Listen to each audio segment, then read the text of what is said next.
Zach Boog. 1075 WGCI, the Shy's number one hip hop and R&B.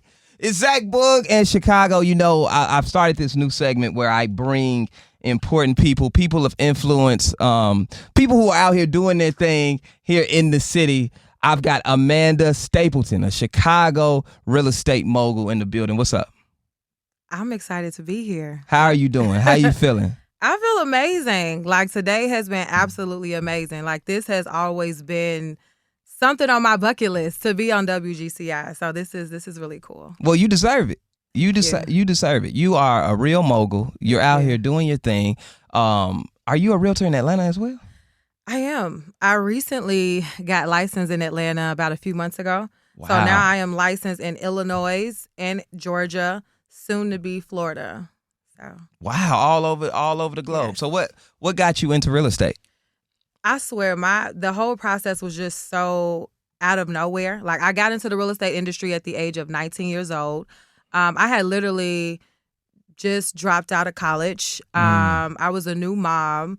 So my mom's realtor at the time is the person who actually introduced me to real estate because, of course, I was seeing what she was doing. And I just never knew that would be a part of my journey, you know, being a real estate agent. So all of this was literally just out of nowhere. So that was this is before real estate became a fad and cool. Exactly. Like, now it's so popular. It's so trendy. It's popular and trendy. I feel like every young person wants to be a realtor. And honestly, it is a cool job. Like, we get to show beautiful places all day, but it's a lot of hard work. Like, it's literally entrepreneurship times 10. Like, literally no days off. Right, so, right. It seems invasive. I mean, I'm pretty sure on the weekends you're showing homes. Weekends get a little crazy, but I mean, I've been in real estate since I was 19. I'm 29 now. Okay. So I have more of a system and structure in place. I have a real estate team. So things are definitely not as crazy and all over the place as it was for me when I first got in. But, you know, now I guess I would be considered like a vet in this industry. So now I'm pretty much just like on autopilot. Right. So I want you to talk to a young girl. Let's say you're talking to a young girl who's 19, out of school, and she was just a few years ago, in the same position that you were once in. Okay. What advice would you give her if she wanted to get into real estate? I would say make sure that this is truly something you want to do.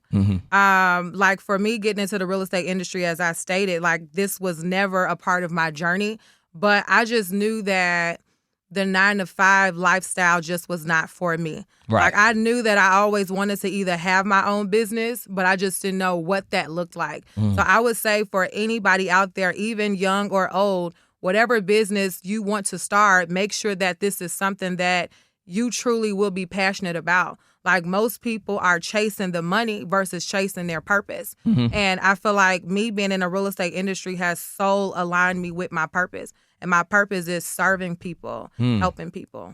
I love that. I love that. Now, a lot of realtors, they start off as realtors, okay? And then next thing you know, they become owners. They own property. Some realtors. Some realtors, not all of them, but I see a lot of realtors, they end up owning property themselves. Do you own property yourself?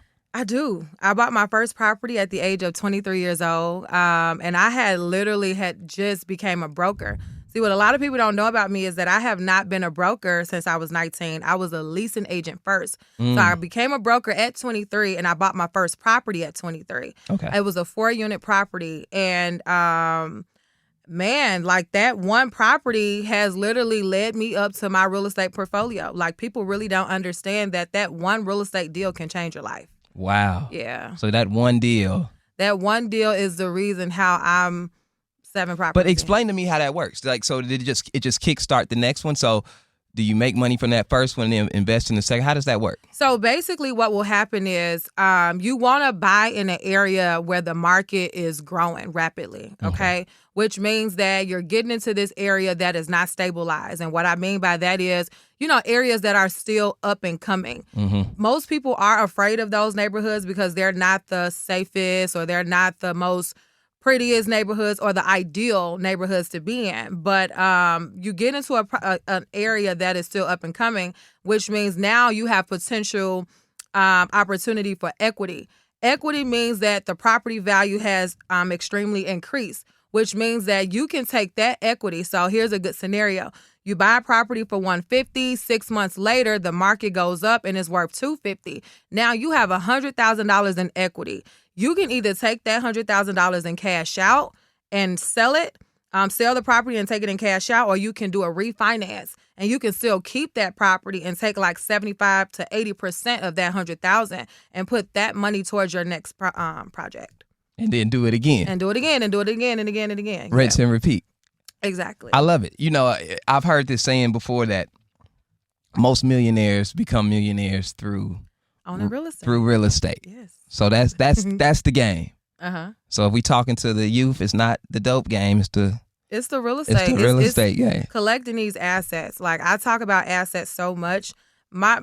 So primarily for my platform, of course, we talk in real estate, but I'm also just educating the importance of financial literacy, period. Yes. You know, making sure that my people, young people, all people are investing and they are collecting those assets and they are creating generational wealth. Like that's what it's really all about. It's not just buying a property to say I own one. You buy that property, you can pass that property down to your kids. Like we really can end the whole idea of my family has to go through the struggle. Like we can really end that. Yes, I love that. And let's stay right there on financial literacy for a minute. Okay. I want to speak for the person who, you know, still working hourly. Okay. You know, have a hour-to-hour job. You know, they may not have the excess income like that. Mm-hmm. You know, what steps can they do to save and to be able to eventually purchase a property or eventually get in real estate? You know, what financial literacy tips do you have for them? So the good thing is most of my clients are everyday working 9-to-5 people. Okay. Is the process is just very simple. It's a 620 credit score. No bankruptcies. If there is any bankruptcies, they must be discharged within the last 2 years. Of course, you need to be currently employed. You need to have your filed tax returns. That's pretty much it. I mean, there's no income cap. People also want to know, like, do I need an 800 credit score? No, you do not. Do you need $100,000 in the bank? No, you do not. There is a program called FHA, which gives you the lowest down payment it is out there. And this is truly catered to first-time buyers, which will be the 3.5% down. So if you take the 3.5% of a purchase price, that will be your down payment. So I would say the average person needs about $10,000 to $12,000 to get it done. Wow. Yeah. It's really not that bad. It's not, and it's not that hard. It's totally not that hard. Wow. Okay. So, let's say now I want to speak for the person who may have purchased a property and it needs some work. Okay. Okay. This property needs some work. It's not ready. You can't just, they had the house. Let's say that I'm just speaking made up numbers. House costs $50,000. Okay. Needs about $20,000 worth of work. Okay. And they're ready to flip it. They want to flip it. How do you go about finding dependable contractors to help flip these homes? Because on HGTV, it looked like it take 30 minutes. You know what? I tell my clients, don't bring that HGTV stuff over here. Please do not. Like, that's a fantasy world. And even to this day, I still have hard times with contractors. My best advice is continue to build your contacts. Please, like, don't ever just lock yourself in with one contractor. Mm-hmm. Continue to network and continue to build your contractors, because that one loyal contractor can flip on you at any given time. And where's your backup? Right. So I would say just keep building your list. Like, contractors are everywhere. I'm going to give you guys a spiel. Home Depot, Lowe's, they're everywhere. That's where they at? That's where they at. Okay, I don't even know if I should say this on air, but I got a friend out of town who, he use illegal. Huh? He use people who don't have green cards. They're not even legal citizens to do his houses. That's what he told me. I'm not putting him out there, but listen, that's what he chooses to do. That's what he chooses to do. That ain't got nothing to do with us. I'm just the person that's showing the houses. Right. I don't have Right. no control. This is dope. So what's the end goal for you? Like, I know you want to impact, our community. Yes. I know you're passionate about financial literacy and teaching our people that, but what's the end game for you? Man, the end game for me is to have up to 100 units. Wow. 100 units. Having my own brokerage. Being a managing broker and teaching full time. And teaching full time for me looks like traveling all over internationally, talking about the importance of investing into real estate. That is my end goal. I love it. Yeah. I love it. I'm going to ask you this. This is not about this is just about being a professional and, being a woman of status and paid. Okay. Is it hard dating? You know what? People ask me this question all the time. Like, I get the craziest comments on my Instagram, but whatever. Like, one person asked me, do you ever feel like you have to settle because a woman like you hear that all the time. like... That's what I hear it all the time. Successful women always say they have to settle. Wait, hold on. I didn't say that I have to settle. Okay, go ahead. But no, they would say like, it just seems like a man would be intimidated by your success or whatever. And I have to be honest. I have not yet to date or be in a relationship. And I just want to make it clear.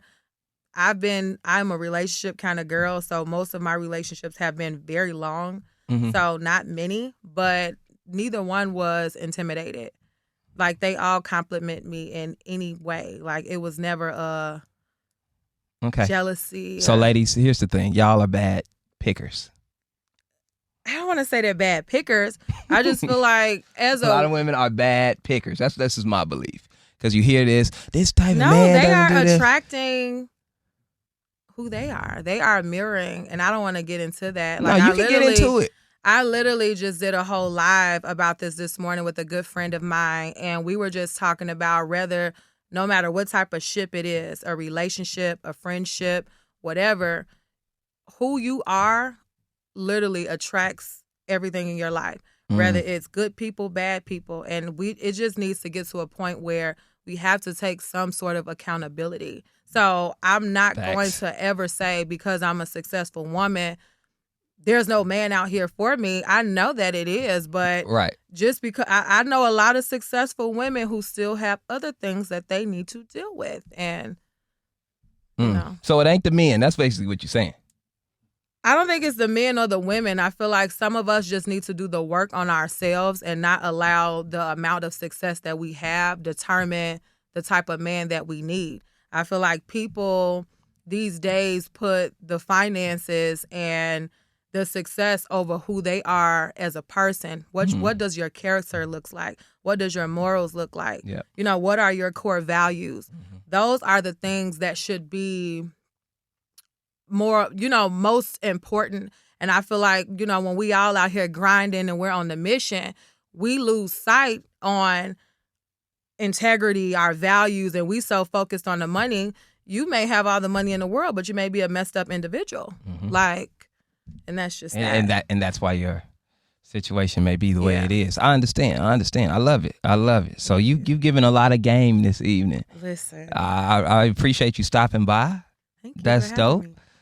Please tell the people of Chicago where they can find you. Definitely. AmandaStapleton.com, or my Instagram is Amanda Stapleton _ My Facebook is Amanda Stapleton. There it is. Chicago. It's your boy Zach Boog. We'll be back.